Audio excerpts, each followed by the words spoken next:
நில ஆவணம் அறிவோம்ல இன்னைக்கு எதை பத்தி பார்க்க போறோம்னா உங்களுடைய மொபைல் போனை பயன்படுத்தி ஆன்லைன்ல இருந்து ஒருங்கிணைந்த நில ஆவணம் எப்படி பதிவிறக்கம் செய்யறதுன்னு பார்க்க போறோம். இப்போ உங்க கூகுள்குள்ள போயிட்டு பட்டா டவுன்லோடு அப்படின்னு டைப் பண்ணிக்கங்க.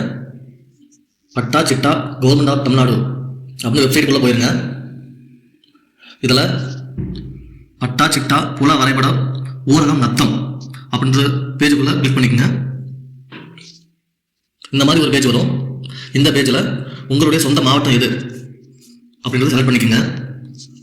உங்களுடைய வட்டம் அதாவது தாலுக்கா, உங்களுடைய சொந்த மாவட்ட தாலுக்கா எதுன்னு பார்த்துட்டு அதை கிளிக் பண்ணிக்கோங்க. கிராமம், உங்கள் கிராம பஞ்சாயத்து எதுன்னு செலக்ட் பண்ணிக்கோங்க. நான் வந்து திசைகளுக்கு வடக்குன்னு செலக்ட் பண்ணுறேன். இப்போது இங்கே பட்டா வாரியாக எடுத்துக்கலாம், அப்படி இல்லைன்னா புலையின் அதாவது சர்வே நம்பர் வாரியாகவும் நம்ம எடுத்துக்கலாம். இப்போ நம்ம புலனின் வாரியாக எடுத்துக்கலாம். இதில் ஊரகம் அல்லது நத்தம் நாம் ஊரகத்தை செலக்ட் பண்ணிக்கலாம். இதில் சர்வே நம்பர் அதாவது புலனின், உட்பிரிவு சப்டிவிஷன் 1C கொடுத்துடலாம்.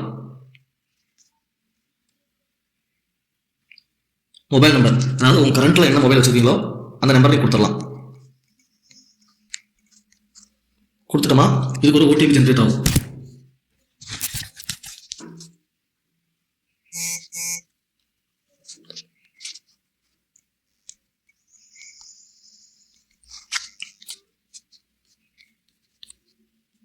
ஓடிபியை கிளிக் பண்ணிட்டு சமர்ப்பி அப்படின்ற ஆப்ஷன் கொடுத்தீங்கன்னா இந்த சமர்ப்பி இதில் பார்த்தீங்கன்னா உங்களுடைய பட்டா ஆவணம் இதில் வந்துருச்சு. இதில் பிரிண்ட் அப்படின்னு ஒரு ஆப்ஷன் இருக்கும். சிஸ்டம் அதாவது லேப்டாப் கம்ப்யூட்டர் இந்த மாதிரி இருந்துச்சுன்னா அதில் நம்ம பிரிண்ட் அவுட் எடுத்துக்கலாம். இதில் பார்த்தீங்கன்னா கீழே ஓப்பன் அப்படின்னு சொல்லி ஒன்று இருக்குது. இதை கிளிக் பண்ணிங்கன்னா அந்த பட்டா நிலத்துடைய புல வரைபடம் அதாவது FME ஸ்கெட்ச் அதெல்லாம் வந்துடும். இதை நம்ம எப்படி டவுன்லோட் பண்ணுறோம்னா இந்த ஏரோ மார்க் அதாவது கீழே இந்த ஸ்டிக்கர் இருக்குது, இதை வந்து நம்ம கிளிக் பண்ணணும். இதில் சேவ் காப்பி அப்படின்றத கிளிக் பண்ணி நம்ம எந்த ஃபைலில் அதை சேவ் பண்ணுறோமோ அதில் வந்துட்டு டைப் பண்ணி நம்ம அந்த ஃபைலில் அப்லோட் கொடுத்துடலாம்.